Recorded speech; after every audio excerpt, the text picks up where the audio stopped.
Okay, so today marks exactly 100 years since Theresa May entered 10 Downing Street as our 54th Prime Minister, which also means it's been 100 days exactly since David Cameron left 10 Downing Street.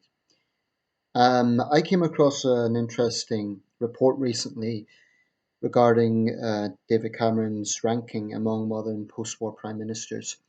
And I want that to be the talking point in this video, legacy and ranking.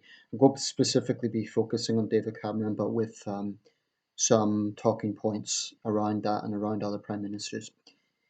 Firstly, a little bit of context.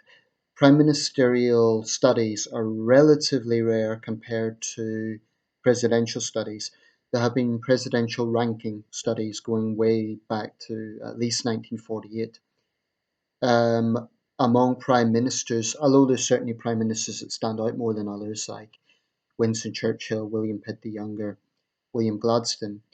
It's only in relatively recent years that there has been a sort of concrete attempt to have an academic study on ranking.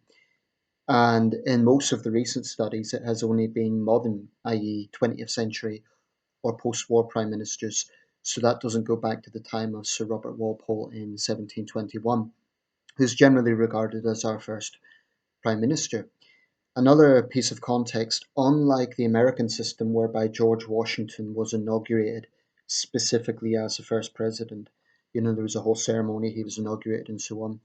With the British system, it was never a case that on a particular day in 1721, Walpole became prime minister as we know it today.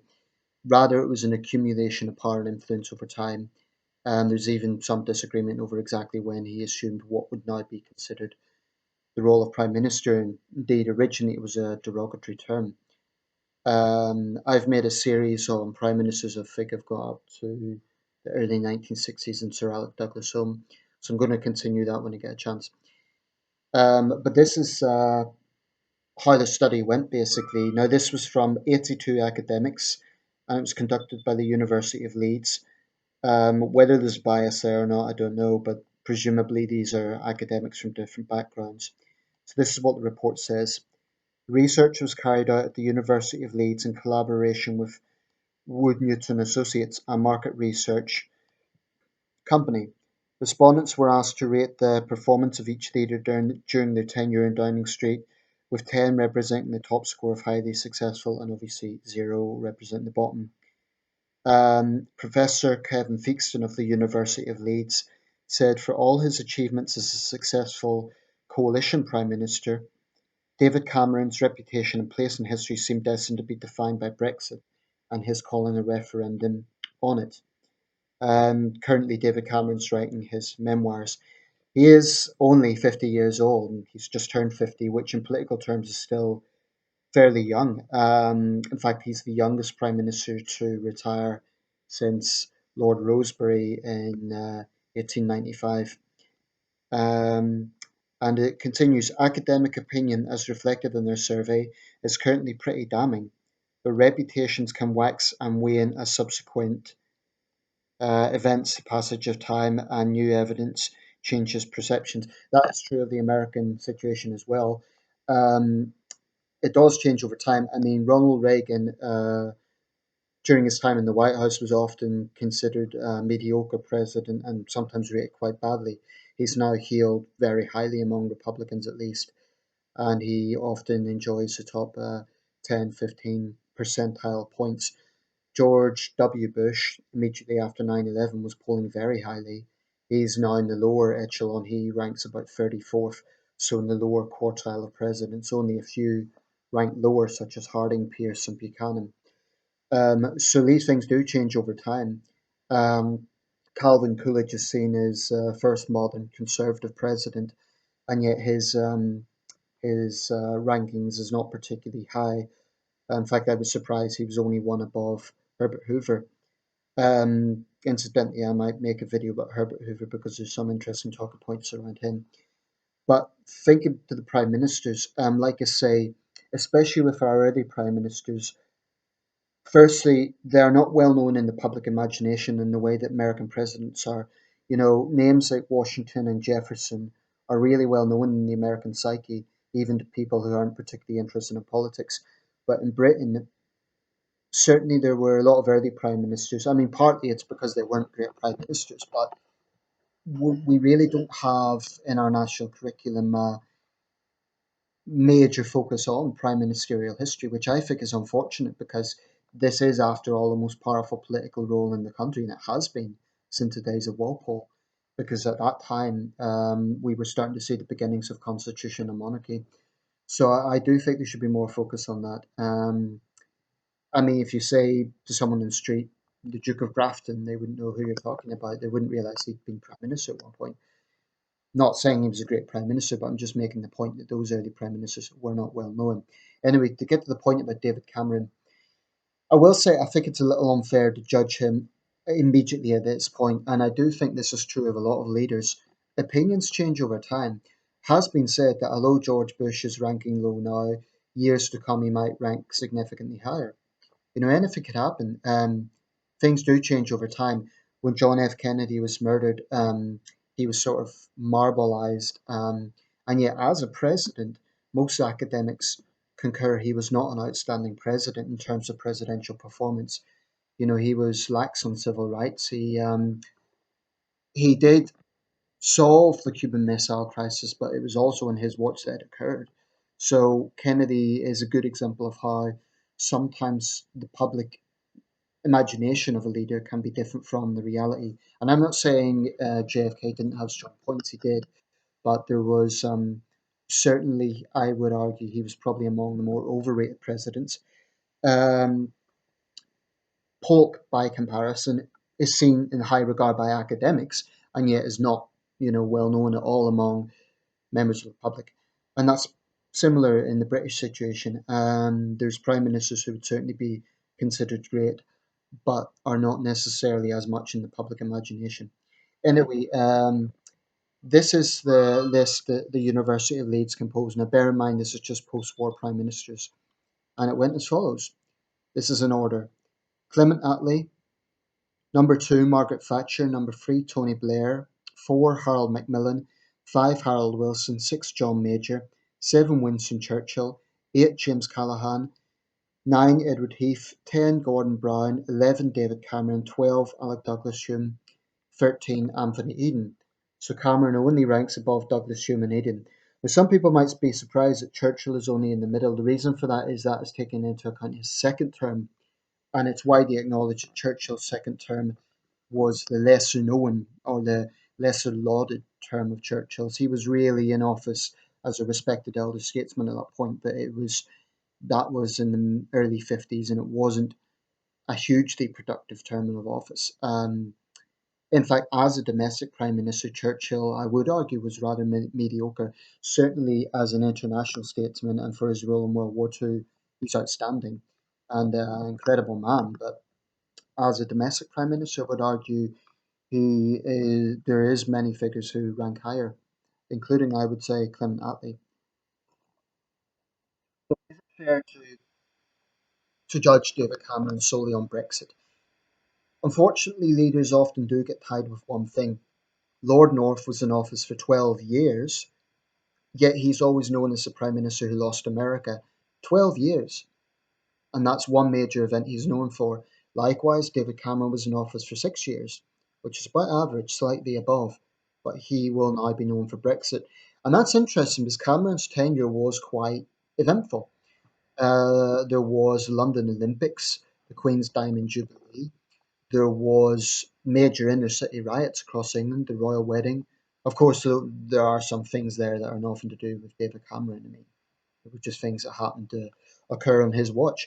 The Scottish referendum. Now, I want to talk a little bit about the Scottish referendum, not the the current one that Sturgeon is proposing. I'll make another video for that. But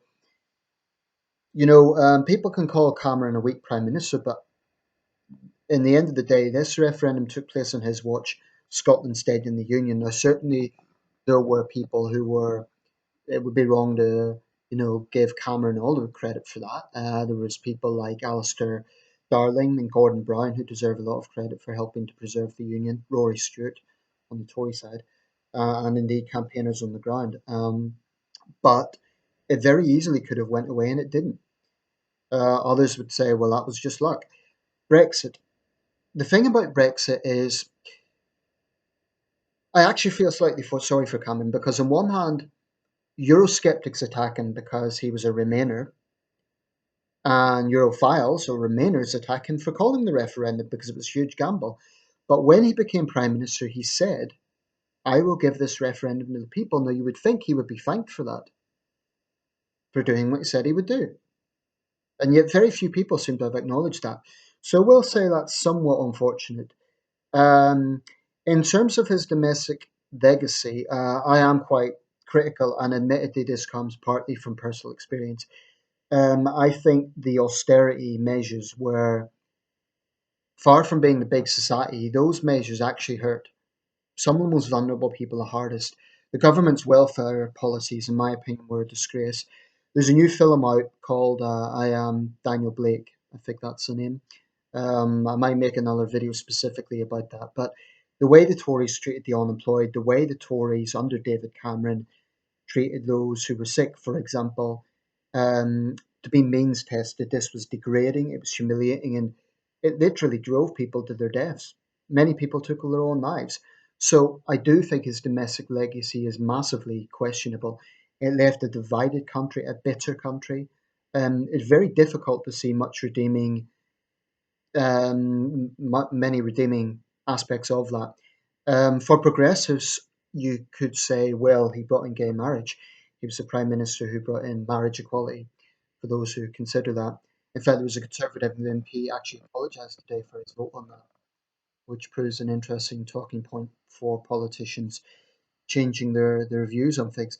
Um, so personally, I always thought when Cameron was in office, although I personally detested some Tory policies, I tried to sort of step outside my own personal feelings and look at the whole picture. And I always thought Cameron would be somewhere around the middle. So this study ranks him quite low. Only time will tell if that's fair or not. Um, I mean, I don't know if he's worse than Major or Callaghan. I really don't know. But certainly, for all the mawkishness that was going on in the Commons when he was jabbing at Gordon Brown, I bet that must get the Cameron if he comes across the study to now be ranked below Gordon Brown. The only two prime ministers on this list that ranked lower were Anthony Eden, who's often blamed for the Suez Crisis, which was a major humiliation for Britain, and Alec Douglas Hume, who was only in office for a year, barely had time to get anything done. So it's not a great indictment of 6 years in office. I want to be fair to David Cameron, though. I do think he had some very difficult decisions to make. And on the international scene, he was close to America, but not slavish. That's not insignificant because Tony Blair was often accused of being too close to the United States. A quick word about that. We are close to America. We always will be. But the problem was in Britain, it looked like Blair was being almost slavish, almost subservient, and that didn't go down well in the UK. David Cameron managed to get the balance just well. He had a good working relationship with Barack Obama, but it wasn't subservient. Um, he was decisive, I believe, on the international stage. He pushed for airstrikes against ISIS. Now, I believe that was the right call. I believe intervention in Libya was morally justified, and I know people might be shocked at that because they'll say, look at the situation now. But Libya is not Syria. And ultimately, you had a situation where you had a dictator murdering his own people, and Libyans were pleading for outside intervention. People conveniently forget that when David Cameron and Nicolas Sarkozy arrived in Benghazi, they were cheered as liberators. That's a fact. Libyans were going through the streets of London waving Union flags. This is a fact. So on the world stage, I gave David Cameron probably 6, possibly even 7 out of 10. I think he was decisive. He also done things that other prime ministers didn't do. He apologised in Ireland and in India. This is very important because my country obviously has this record from the 8 days of empire. Now, David Cameron, here you have a conservative prime minister who loved his country. I don't think anyone could dispute that. Apologising in Dublin for the Croke Park massacre and apologising in Amritsar for the Amritsar massacre. I believe that was the right thing to do. David Cameron also acknowledged early in the Arab Spring that there was this perception there still is, that Western countries are hypocritical in being inconsistent in who we support. Now, to be fair, that hasn't really changed. I think it was a total disgrace that we helped Saudi Arabia get under the human rights body of the UN. I haven't heard a single satisfactory explanation from any minister on that. I think it's a disgrace. Um, but when you assess any leader's record, sometimes I see comments online like David Cameron's the worst prime minister ever. Now, I certainly understand if that's emotion speaking, if it's people, for example, who have had a relative who has died from means testing or something. I totally understand that because I was very angry with some of the sort of policies that David Cameron and his party and George Osborne were pushing through. I still believe that was morally wrong. And, it divided the country. But I do believe that when you assess a leader, you have to look at everything. And no leader is entirely productive or entirely negative. Even the great leaders of history all had their flaws. I mean, Franklin Roosevelt had Japanese internment. Abraham Lincoln was called a dictator. Here in Britain, Winston Churchill was widely, deemed to be a warmonger, certainly, and even, outside of World War II. But if we give another example, Churchill was often accused of having racist views. So these great men of history um, all had their, controversies. So that's something people need to bear in mind. No leader is a marble figure. I was watching an interesting documentary on America's founding fathers, Washington, Franklin, Jefferson, and so on. And they were actually, it was a documentary getting on the Freemasonry, which was compelling. But anyway, I'm sort of going off on a tangent here. But I do think when you look at a prime minister's record, you have to look at everything. David Cameron will never ever be seen as a great prime minister. But is he a terrible prime minister? I'm not sure that's quite fair. His domestic record was divisive, and that's certainly not something to shout about. I think the austerity cuts they hit, for example, public services, and that's the impact of that is still being felt. The police, nurses, the way the unemployed were treated, in my opinion, was appalling. 35-hour work searches, and that's for another video. I'm going to go off on a tangent with that, but domestically, I would give Cameron probably 4 out of 10. He did survive the Scottish referendum, and that shows strength. Another thing about David Cameron, and this is something not everyone speaks about, but I think it's important, he had a very strong temperament. Cameron very, very rarely got rattled. Some say he was too chillax, but surely in a leader you want a strong temperament. And I do think that will probably go down as one of Cameron's strengths. He had thick skin. He was a good speaker. He was always a good speaker. Um, and yeah, I think that would definitely go down as one of his strengths. So yeah, overall, I would give David Cameron probably around 5.8 out of 10, somewhere around the ranking of a Melbourne or a Callaghan or Henry Pelham. So let me know your thoughts. If you're a hardcore Jeremy Corbyn supporter, obviously you're going to hate David Cameron. You know what I like to hear from is people who are prepared to be objective. So, I'm not a fan of David Cameron's parties, and I still feel some of the things his government done was unforgivable. But um, I think you have to assess any leader fairly, look at the whole picture. So let me know your thoughts. And if you are, likewise, if you're a real David Cameron supporter, again, be objective and look at the critique as well, because there really is fair points on both sides. One thing I will say is that whatever you think of his policies, I don't think anyone can question David Cameron's patriotism. I do think as a prime minister, he always gave the impression he really loved his country. And I mean, you could probably say that of every prime minister, but I do think that's to his credit. He made a very rousing speech on the Union, which is, in my opinion, second only to the speech Gordon Brown made on the Union. It was a very good speech. So there you have it. I'm sure there'll be many, many other things to talk about, but for now, I'm going to leave it there. Um, Try to think of other things to add to that. No, can't think of a great deal more now. Certainly the inner city riots. Incidentally, I wouldn't blame all of that on David Cameron. I think there was a lot of opportunism going on there. Nevertheless, it did show just how divided Britain had become by that point, and that is an aspect of the Cameron years that cannot be overlooked. A lot of people suffered, and it cannot be overlooked. So, let me know your thoughts.